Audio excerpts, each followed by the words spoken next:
जय हिंद दोस्तों, आप सभी का स्वागत है जय हो स्टडी वनडे एग्ज़ाम्स के इस प्लेटफॉर्म पे। और रिवर की सीरीज़ के बाद मैंने आपसे बताया था कि माउंटेन रेंज में, पहाड़ों की श्रृंखला में हम सबसे पहले ये मध्य भारत से जो अपना दक्षिण भारत की तरफ अपना दिख रहे चीज़ें, हम पहले इनको कवर करेंगे। तो देखिए, क्योंकि सबसे ज़्यादा जो जटिल जो शब्द हैं पहाड़ों की या पहाड़ों की श्रृंखलाओं की, वो आपको इसी एरिया में देखने को मिलता है। जो क्वेश्चन बनता है, जो प्रश्न बनते हैं, वो आपका होता है कि इन पहाड़ों को आप उत्तर से दक्षिण की तरफ लगाइए। इसके बाद जो आप इसके ऊपर के भी जो पहाड़ हैं उनको भी क्वेश्चन में दे देता है। महाराष्ट्र के कुछ पहाड़ हो गए, मध्य प्रदेश के हो गए हिस्सा, या फिर मान लीजिए आप रांची साइड चले गए, मतलब झारखंड चले गए, और भी इस तरह की जो पहाड़े हैं, हिमालय के कुछ पहाड़ों को उठा लिया और उसके बाद इनको ऑप्शन में लगा के आपसे बोल देते हैं प्रश्न में कि आप इनको उत्तर से दक्षिण, दक्षिण से उत्तर आप क्रम में लगाइए। तो ये बहुत महत्वपूर्ण आपके प्रश्न आते हैं इन सब से। और मैंने जो दो नदियां हैं इसमें, जब हम इनके बारे में पढ़ेंगे तो कृष्णा, कावेरी और एक दो नदियों के बारे में और देखेंगे, तो उन नदियों के डिटेल्स को मैंने आप लोगों को पहले ही बता दिया था। तो आप उन वीडियोस को जाके अच्छे से देख लीजिए, ताकि नदियां और ये जो गोदावरी, कृष्णा, कावेरी, महानदी है और इनकी जो सहायक नदियाँ हैं, तो इनमें कौन कौन सी सहायक नदियाँ हैं जो बहुत इंपॉर्टेंट हैं, वो कौन से बाघ अभयारण्य हैं या फिर मान लीजिए राष्ट्रीय उद्यान हैं, वहाँ से गुजरती हैं, तो वो सब मैंने डिटेल पहले का बताया हुआ है। तो यहाँ हम थोड़ा सा टच करेंगे, ज़्यादा डिटेल में नहीं देखेंगे। तो देखिए, हमारा आज का जो विषय है उसमें मैंने ये जो इसमें दिखाया है आपको, वो आपका देखिए, ये पुणे महाराष्ट्र का साइड हो गया। महाराष्ट्र से लेते हुए ये कृष्णा नदी, कावेरी और ये अपने दक्षिण भारत के इस हिस्से को हमने फोकस किया है। ठीक है, अब इसमें शुरुआत करते हैं। तो सबसे पहले हम शुरू करेंगे तो गोदावरी को पीछे छोड़ते हुए जब हम और दक्षिण की तरफ बढ़ेंगे तो पहले कृष्णा नदी से हमारा आपका भेंट होगा। तो ये आप देख रहे हैं, ये है कृष्णा नदी। कृष्णा नदी कहाँ से निकलती है? वैसे मैंने आपको कई बार ये चीज़ बताया हुआ है। गोदावरी आपका कहाँ से निकलती है? नासिक के पास से। और कृष्णा कहाँ से निकली हुई है? त्र्यंबकेश्वर से या महाबलेश्वर से। महाबलेश्वर से। और त्र्यंबकेश्वर कहाँ है? नासिक के पास में, जहाँ से गोदावरी निकली हुई है। तो कृष्णा नदी का उद्गम कहाँ से हुआ है? यहाँ कहीं हुआ है, त्र्यंबकेश्वर के पास, महाबलेश्वर के पास से, त्र्यंबकेश्वर से गोदावरी निकली हुई है। तो कृष्णा नदी में आप देखेंगे कि सबसे पहली एक नदी आके मिलती है, मुला मुठा नदी।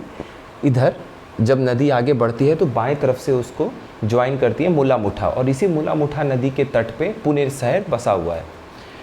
अब जब आप और नदियों के बारे में देखेंगे तो एक तुंगभद्रा इनकी सबसे महत्वपूर्ण नदियों में से एक, सहायक नदी में से एक है। इसमें भी एक तुंगभद्रा डैम है, बांध है। हागारी नदी मिलती है। और कृष्णा नदी का जो डिटेल है वो मैंने एक वीडियो में ऑलरेडी कवर कर लिया है। तो अभी यहाँ नदियों को नहीं, पहाड़ों पे हमारा फोकस ज़्यादा होगा। अब देखिए, सबसे पहले कृष्णा नदी के नीचे जैसे ही आप दक्षिण की तरफ बढ़ेंगे, सबसे पहला आपको ये ईस्टर्न साइड, पूरब साइड में जो पहाड़ देखने को मिलेगा वो होगी ये नल्ला मल्ला की पहाड़ियाँ। ठीक, तो नल्ला मल्ला पहाड़ियाँ हमें सबसे ऊपर देखने को मिलेगा, इतने में जो हम बात कर रहे हैं। उसके बाद हमें कौन सा देखने को रेंज मिलेगा, पहाड़ों की श्रृंखला देखने को मिलेगी, वो है आपका वेलकोंडा। तो नल्ला मल्ला पहले दिखेगा, वेलकोंडा बाद में दिखेगा। आराम आराम से नाम देखिए, कोई परेशान होने की ज़रूरत नहीं है। 2-3 बार 4 बार देखेंगे, बहुत अच्छे से याद होगा। तो नल्ला मल्ला की पहाड़ियाँ हमने देख लिया। यहाँ आप देखिए, मैंने लिखा है, ये इंग्लिश में, यहाँ पे हिंदी में मैंने लिख दिया है। 1 नंबर ये कौन सा आपका पहाड़ का रेंज है? नल्ला मल्ला है। ठीक है, उसके बाद हमारे पास दूसरे नंबर पे कौन सा आता है? वेलकोंडा। कौन सा? वेलकोंडा, नल्ला मल्ला के बाद। तो वेलकोंडा है ये वेलकोंडा आप देख रहे हैं। उसके बाद आपका तीसरे नंबर पे कौन सा आता है? ये पालकोंडा। तो नल्ला मल्ला, उसके बाद वेलकोंडा, उसके बाद पालकोंडा। अब ये जो पालकोंडा की पहाड़ियों की श्रृंखला है, ये लगभग इस तरीके से है कुछ आपका, मतलब उत्तर पश्चिम की तरफ से दक्षिण पूरब की तरफ, इस तरीके से थोड़ा सा पहाड़ का रेंज है पालकोंडा। इसी पालकोंडा पहाड़ श्रृंखला के आखिरी में तिरुपति शहर बसा हुआ है। भगवान तिरुपति तिरुमला जी का मंदिर यहाँ पर स्थित है। ठीक है, तो ये तिरुपति आपको कहाँ देखने को मिलता है? इसी पालकोंडा रेंज, पालकोंडा पहाड़ों की श्रृंखला के आखिरी में तिरुपति देखने को मिलता है। और यहाँ पर ये जो पहाड़ी है जहाँ पर ये तिरुमला स्थित है, तिरुपति आपका नीचे है प्लेन एरिया में, और पहाड़ पे आप जाएंगे तो तिरुमला स्थित है। भगवान वेंकटेश्वर जी का मंदिर वहाँ पर है तिरुमला में। तो ये जो देखेंगे तो उसे शेषाचलम की पहाड़ी कहते हैं। बिल्कुल शेषनाग जैसी ऐसी पहाड़ी का उसमें तरह से बना हुआ है, तो शेषाचलम की पहाड़ी है। और ये पालकोंडा रेंज में ही पड़ते हैं ये तिरुपति। अब इसी आप बगल में जब देखेंगे कभी मैप में तो ये आपको पुलिकेट झील भी देखने को मिलेगा, जो कि आंध्र प्रदेश और तमिलनाडु के बॉर्डर पे, और इसका अधिकतर हिस्सा आंध्र प्रदेश में ही है। तो इसी पुलिकेट झील के पास में एक आपको द्वीप देखने को, आइलैंड देखने को मिलेगा, वो है श्री हरिकोटा आइलैंड, जहाँ से हम अपने सैटेलाइट वगैरह सबको लॉन्च करते हैं।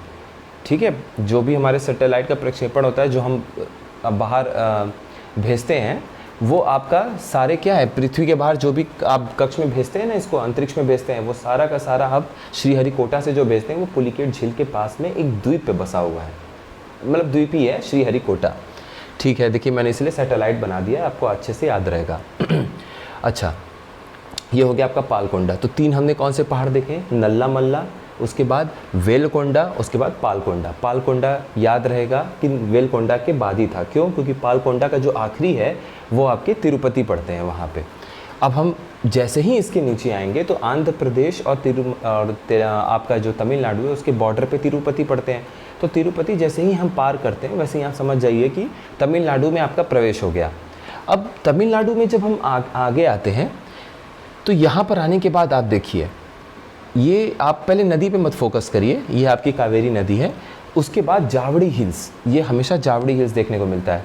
तो ये हिस्सा आपका जो तमिलनाडु है उसका, तमिलनाडु का सबसे उत्तरी हिस्से में कौन सी पहाड़ी है, जावड़ी हिल्स है। ठीक है, उसके बाद कौन सी है, शेवरॉय है। तो ये जावड़ी हिल्स कहाँ है, ये है। ये कौन सी है, शेवरॉय है। ये कौन सी है, पंचमलाई है। अब देखिए, पंचमलाई आपका लगभग ईस्टर्न घाट पड़ता है, पूरब की तरफ जो ईस्टर्न घाट है, और ये आपकी पश्चिमी घाट है, वेस्टर्न घाट। तो नीलगिरी के पास में यही आपकी वेस्टर्न घाट और ईस्टर्न घाट आके मिल जाती हैं। ठीक है, अगर आप पहाड़ों को ऐसे देखेंगे तो लगभग ये आके नीलगिरी के पास मिल जाती है, और यहाँ से ये सिर्फ और सिर्फ वेस्टर्न घाट की पहाड़ियाँ रहती हैं, जो सह्याद्री रेंज हम और आप बोलते हैं वो वाला हिस्सा। अब नीलगिरी के पास में तो आके ये दोनों मिल गई। ठीक है, नीलगिरी हमें पता है कि अच्छा आप ये मुझे बताइएगा कि जो नीलकुरंज फूल है नीले रंग का, वो लगभग कितने हर सालों के बाद उगता है वहाँ पर, जिसकी वजह से वो पूरी नीले रंग की फूलों की घाटी हो जाती है और उसका नाम नीलगिरी का पर्वत नाम रखा गया है। वो कितने सालों के बाद वो फूल उगता है, वो 12 सालों के बाद फूल उगता है, 14 साल, 16 साल, कमेंट सेक्शन में एक बार बताइएगा ज़रूर, देखिएगा। और उस तस्वीर को देखिएगा, बहुत अच्छी फूलों की नीले रंग की घाटी से पूरा सज जाता है, बहुत खूबसूरत नज़ारा रहता है वो। नीलगिरी में आप देखेंगे तो नीलगिरी में एक पर्वत है, सबसे ऊंची पर्वत है, हाईएस्ट माउंटेन पीक है, जिसका नाम है डोडा बेटा। और डोडा बेटा दक्षिणी भारत का दूसरा सबसे ऊंचा चोटी है डोडा बेटा। तो क्वेश्चन में अक्सर आता है कि डोडा बेटा जो है, ये डोडा बेटा, ये कौन से पर्वत श्रृंखला का हिस्सा है। तो ये आपका नीलगिरी का है। अन्नामलाई हो गया, या ये वारुशनाड हो गया, इलायची की पहाड़ियाँ हो गई, इनका हिस्सा नहीं है। किसका है, नीलगिरी का हिस्सा है। कौन से हम ऊंचा पीक की बात कर रहे हैं, माउंटेन पीक की बात कर रहे हैं, या सबसे ऊंची पर्वत की चोटी की बात कर रहे हैं, वो है आपका डोडा बेटा। तो डोडा बेटा आप देख लिए। अब आप देखिए, इसके ऊपर मैंने ये आपको दिखाया हुआ है कि जब पंचमलाई इस तरफ है, इस तरफ नीलगिरी है, तो आप ये देख रहे हैं कि कावेरी नदी ऐसे बहते हुए जा रही है। तो कावेरी नदी कहाँ से उद्गम हुआ है इसका, ये ब्रह्मगिरी की पहाड़ियाँ ही हैं वेस्टर्न घाट में, और यहाँ पे ताल कावेरी एक पहाड़ की एक चोटी समझ लीजिए, एक हिस्सा मान लीजिए है, जहाँ से आपकी कावेरी निकलती है। यहाँ पे कुछ मैंने महत्वपूर्ण इनकी सहायक नदियों का नाम दे दिया कि जैसे ही आपकी नदी आगे बढ़ती है उद्गम स्थल से, इधर से राइट साइड से, क्योंकि नदी का मुंह इस तरफ है, तो जो आपके पूरब साइड से हो गया, राइट साइड से हो गया, पूरब नहीं राइट साइड से हो गया, दाहिने तरफ से हो गया, वो लक्ष्मण तीर्थ नदी एक सहायक नदी है, एक हारंगी है, हेमवती है, और कृष्ण राज सागर बांध आपको देखने को मिलेगा वहाँ पे नदी पे, कावेरी पे। और कावेरी को दक्षिण भारत की गंगा बोलते हैं। ठीक है, दक्षिण गंगा किसको बोलते हैं, गोदावरी को, और दक्षिण भारत की गंगा किसे कहते हैं, कावेरी को। अब उसके बाद आप देखिए, काबानी नदी आके एक सहायक नदी है, बहुत महत्वपूर्ण सहायक नदी है, जो कि कावेरी में आके मिलती हैं। फिर जैसे ही ये आप लगभग देख रहे हैं, ये शिव समुद्रम जो फॉल है, ये जो आप देख रहे हैं ना, पानी का वाटरफॉल है जो, ये एक्चुअली हुआ क्या है कि जब आप यहाँ से जब निकलती हैं कावेरी, तो कर्नाटका में रहती हैं, और ये कर्नाटका और तमिलनाडु का बॉर्डर पड़ जाता है। तो कुछ ऐसा समझ लीजिए कि अभी आपका कर्नाटका ऊंचाई पर है, और अब आप कावेरी तमिलनाडु की तरफ नीचे प्लेन एरिया में जाने लगती हैं। तो ये कहाँ पे पड़ गया आपका, ये शिव समुद्रम फॉल। ठीक है, अब इसके आगे अगर आप देखेंगे तो धीरे धीरे ये डेल्टा बना रही हैं। ठीक है, वहाँ की कुछ मिट्टियाँ हैं जिनको समुद्र तट से जुड़ने से पहले वहाँ पे जाके ऐसे ऐसे मिट्टियों को परत दर परत छोड़ रही हैं, तो डेल्टा जैसा रीजन पड़ जाता है आपका। और यहीं पे आप देखेंगे तो एक पुडुचेरी का हिस्सा है कराईकल, जो कि तमिलनाडु में ही है, वो इनके इस कावेरी नदी के डेल्टा रीजन में आता है। ठीक है, अब आप इधर ही देखिए, अब यहाँ पे मत फोकस करिए। नीलगिरी के बाद कौन सा आपका पर्वत श्रृंखला है सबसे महत्वपूर्ण में से एक, अन्नामलाई। तो अन्नामलाई नीलगिरी के बाद आता है।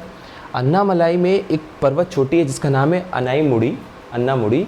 यही अन्नामुड़ी दक्षिण भारत की सबसे ऊंची पर्वत चोटी है, highest mountain peak of southern India. कौन सी है? यह है अन्नामुड़ी। ठीक है, डोडा बेटा इसके बाद आता है दूसरे नंबर पे। नीलगिरी और अन्नामलाई के बीच में आप देख रहे हैं ये पलक्कड़ गैप है, जिसको पलक्कड़ घाट भी बोलते हैं, पाल घाट भी बोलते हैं। तो ये बीच में ना आपका ये वेस्टर्न घाट, यहाँ पहाड़ी है, यहाँ पहाड़ी है, बीच में ये खाली है।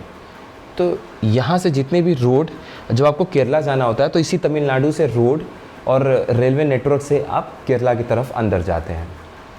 वैसे यहाँ से भी आप जाते हैं, लेकिन अब चूंकि ये पहाड़ पड़ जाता है तो अब किनारे किनारे से रोड और रेलवे नेटवर्क बना हुआ है। ठीक है, इधर अरेबियन सी के साथ में, अरब सागर के साथ में। लेकिन ये बीच से भी अगर जाने की अगर आपको ज़रूरत पड़ेगी तो ये इसी पाल घाट या फिर पलक्कड़ गैप से आप अंदर जाते हैं केरला की तरफ। कहाँ से? तमिलनाडु से।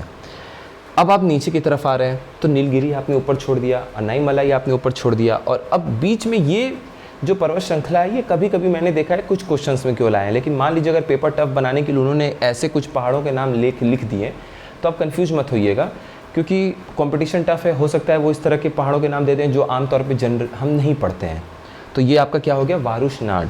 मैंने यहाँ इसको लिखा हुआ है वारुशनाद की पहाड़ी है ये। ठीक है, तो वारुशनाद आपका कहाँ पर है? अन्नामलाई के बाद ही पड़ता है, और ये इलायची की पहाड़ियों के ऊपर पड़ता है, क्योंकि कार्डमम हिल्स, ये जो कार्डमम हिल्स है या ये जो इलायची की पहाड़ियाँ हैं, ये सबसे नीचे यही पहाड़ी है। तो कभी भी ऑप्शन में आपको इलायची की पहाड़ी या कार्डमम हिल दिखे तो इसका मतलब आप समझ जाइएगा कि उसे मुझे ऑप्शन में सबसे नीचे रखना है। तो एक ऑप्शन में आपको चूज़ करना हो, पहचानना हो, क्रम संख्या में उसे बढ़ते संख्या मतलब दक्षिण से उत्तर या उत्तर से दक्षिण के घटते क्रम या बढ़ते क्रम में लगाना हो, तो सबसे दक्षिण में आपको कार्डमम हिल या फिर इलायची की पहाड़ियों को ही लगाना है। तो इससे एक ऑप्शन तो आपका तय है कि वो लास्ट में ही आएगा, वो है कार्डमम हिल, इलायची की पहाड़ियाँ। और वारुशनाद अगर आपको देखने को मिल जाए तो कार्डमम हिल के जस्ट ऊपर कौन सी पहाड़ी है? वारुशनाद, यानी कि ये दूसरी सबसे नीचे की तरफ से पहाड़ी देखने को मिलती है। उसके बाद आपकी अन्नामलाई है। अन्नामलाई में सबसे ऊंची पर्वत जो चोटी है, हाईएस्ट माउंटेन पीक है, वो आपकी अन्नामुड़ी है अन्नामलाई में। उसके बाद आपका पाल घाट गैप, या फिर मान लीजिए ये पाल घाट के ये या फिर पलक्कड़ गैप बोलिए, ये आपका नीलगिरी और अन्नामलाई के बीच में है। उसके बाद आपका नीलगिरी में स्वागत है। नीलगिरी में आपको ये बताना है कि नीलकुरुंज जो फूल है वो हर कितने सालों के बाद घाटी में खिलता है। 12 साल के बाद खिलता है, 14 साल के बाद खिलता है, 16 साल के बाद खिलता है। कमेंट सेक्शन में आपको लिख के बताना है। ठीक है, ये आपका हो गया बाईं तरफ से वेस्टर्न घाट। नीलगिरी में ईस्ट आपके पूरब साइड से और पश्चिम में वेस्टर्न घाट, दोनों आके ऐसे मिल जाते हैं, इसलिए आप देख रहे हैं। अच्छा, क्वेश्चन में ये मत समझिएगा, परेशान होने का, कि नीलगिरी और पंचमलाई दोनों को साथ में बोल देगा कि उसको उत्तर से दक्षिण में या दक्षिण से उत्तर की तरफ क्रम में आप लगाइए। कोई एक ही दे देगा आपको, क्योंकि लगभग ये दोनों पैरेलल है, एक ही लाइन पर पढ़ते हैं। ठीक है, अगल बगल ही पढ़ते हैं, तो इतना इसमें नहीं परेशान होना है। आपको पूछेगा, आपके जो अक्सर जो पहाड़ों के रेंज देते हैं क्वेश्चन में, वो आपको देते हैं जावड़ी, शेवरॉय, नीलगिरी, अन्नामलाई और इलायची की पहाड़ियाँ, और आपसे कह देंगे कि दक्षिण से उत्तर में लगाइए या फिर उत्तर से दक्षिण में अगर हम आगे बढ़ रहे हैं तो उसी क्रम में आप बताइए कि कौन से पहाड़ पहले और कौन से पहाड़ आखिरी में दिखेगा। इस तरीके से प्रश्न आपको मिलेंगे। अगर और थोड़ा टफ बनाने की कोशिश होगी तो इसके ऊपर जो हम और पहाड़ों के बारे में पढ़ेंगे उनमें से एक कोई पहाड़ उठा लेगा, 2 पहाड़ यहाँ से उठा लेगा, एक पहाड़ कहीं और से उठा लेगा, और आपसे कह देगा कि उत्तर से दक्षिण या दक्षिण से उत्तर की तरफ हम बढ़ेंगे, तो बताइए उस क्रम में कौन सा पहाड़ पहले कौन सा पहाड़ बाद में पड़ेगा। ठीक है, तो इस सेक्टर वाइज एक एक करके 2 या 3 जगह के भारत की जगह को अगर आप पहाड़ को अच्छे से पढ़ते हैं तो बड़े आराम से फिर आप क्वेश्चन को कर पाएंगे। एक बार में सारा करने की ज़रूरत नहीं है, फिर वो कन्फ्यूजन वाली स्थिति हो जाती है। अब आप देखिए यहाँ पर एक नदी और है, वैगई नदी। वैगई नदी आप देखेंगे तो इस नदी के किनारे, जैसे मैंने आपको हमेशा कहा है कि क्वेश्चन आपको इस तरफ से भी दे सकते हैं वो लोग एग्ज़ाम में, कि एक तरफ दे देंगे नदी का नाम और दूसरी तरफ दे देंगे शहर का नाम, और आपसे बोल देंगे कि नदी और शहर के कौन सा शहर कौन सी नदी के किनारे बसा हुआ है, उसका मिलान कीजिए। या तो आपसे पूछ देगा कि 4 ऑप्शन दिया हुआ है और कौन सा शहर किस नदी के किनारे गलत बसा हुआ है, नहीं बसा हुआ है, उसको आपको चूज़ करना है। प्रश्न कैसा भी आ सकता है। तो मदुरई शहर, पांड्या जो राज्य हुआ करता था प्राचीन भारत में, उनका ये राजधानी हुआ करता था, पांड्या किंगडम का, ठीक है, पांड्या किंगडम का कैपिटल हुआ करता था मदुरई। तो ये वैगई नदी के किनारे बसा, और वैगई नदी आप देख सकते हैं बिल्कुल आपकी यहाँ पर, ये जो आप ये देख रहे हैं तलई मन्नार कहलाता है, गल्फ ऑफ मन्नार की खाड़ी, उसी में आके ये नदी कौन से आके बह रही है, वैगई नदी। तो एक प्रश्न ये भी आ जाएगा। अगर मान लीजिए आप मैप ठीक से नहीं देखेंगे तो शायद आपको ऐसा लगे कि कावेरी नदी मन्नार की खाड़ी में आके गल्फ ऑफ मन्नार में बह रही होगी, लेकिन ऐसा नहीं है। गल्फ ऑफ मन्नार या मन्नार की खाड़ी में कौन सी नदी आके बह रही है, वो है आपकी वैगई नदी। और इसी वैगई नदी के किनारे कौन सा शहर बसा हुआ है, मदुरई, ठीक है। अब आप देख सकते हैं कि यहीं पे आपका ये रामेश्वरम है और इन दोनों को बीच में जोड़ता हुआ पंबन ब्रिज है। तो पंबन पुल लगभग आपका 1914 के आसपास बना था, और 1914 या 1908 कुछ ऐसा ही था। 100 साल के ऊपर उस पुल की उम्र हो चुकी है। अब उसे बंद कर दिया गया है, इस रेलवे ट्रैक को। उसके बगल में एक रोड पुल बना हुआ है, लेकिन इस पुराने वाले जो रेल ट्रैक था पंबन ब्रिज, इसको छोड़ दिया गया है, इसको रोक दिया गया है, ठीक है। और इसी के बगल में एक नया पुल तैयार हो रहा है। अभी हाल ही में लोकसभा में जब पूछा गया था मंत्री साहब से कि कितना काम इसका पूरा हो गया है, तो लगभग 90% के आसपास का काम पूरा हो गया है। तो जल्दी 1-2 सालों में आपको इस पुल का उद्घाटन करते हुए दिखेगा न्यूज़ में, ठीक है। तो यहाँ पर जो नया पुल बन रहा है, ये इस पुल की खास बात इतनी है, जब ये न्यूज़ में था, कि भारत का पहला वर्टिकल लिफ्ट ब्रिज है ये।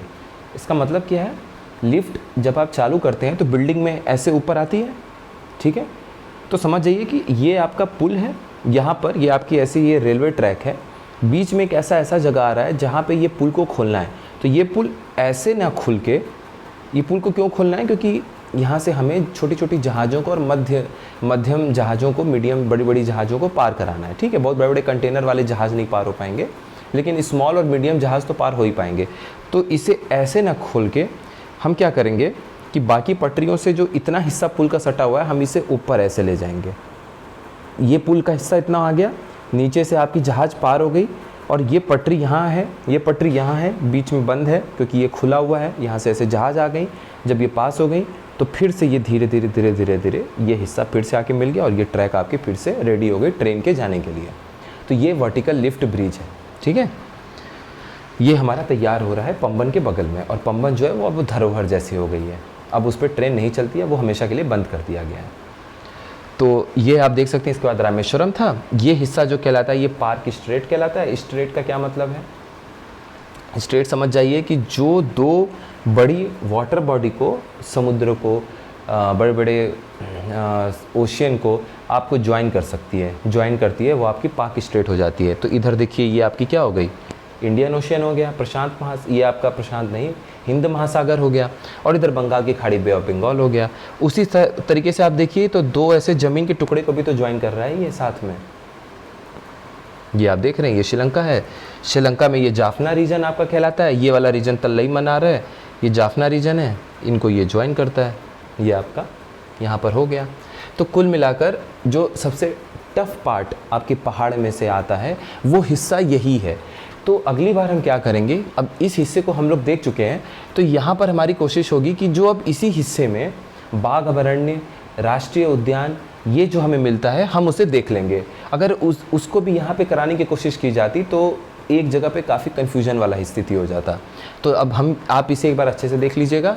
फिर से हम यहाँ पे बाघ अभयारण्य और राष्ट्रीय उद्यान जब कर लेंगे तो आप समझ जाइए कि ये सबसे टफ मैप में से एक है। अगर ये आपका क्लियर हो गया तो ऊपर के उत्तर के हिस्से तो हम हमेशा पढ़ते ही रहते हैं, वो भी बड़े अच्छे से हो जाएंगे। तो ये रहा हमारा ये पहाड़ों की श्रृंखला का पहला वीडियो। इसे आप देख लीजिएगा, सारी चीज़ें हो चुकी हैं इसमें, ठीक है। तो आज का वीडियो अब इतना ही रहने देते हैं। अगला वीडियो जो हमारा रहेगा वो बाघ अभयारण्य और राष्ट्रीय उद्यान इसी एरिया में जितने होंगे दक्षिण भारत के, इसी में हम कवर करने की कोशिश करेंगे। यहाँ पे आप देखेंगे नीलगिरी के पास ये बायोस्फीयर रिजर्व है अपने आप में, ये नीलगिरी।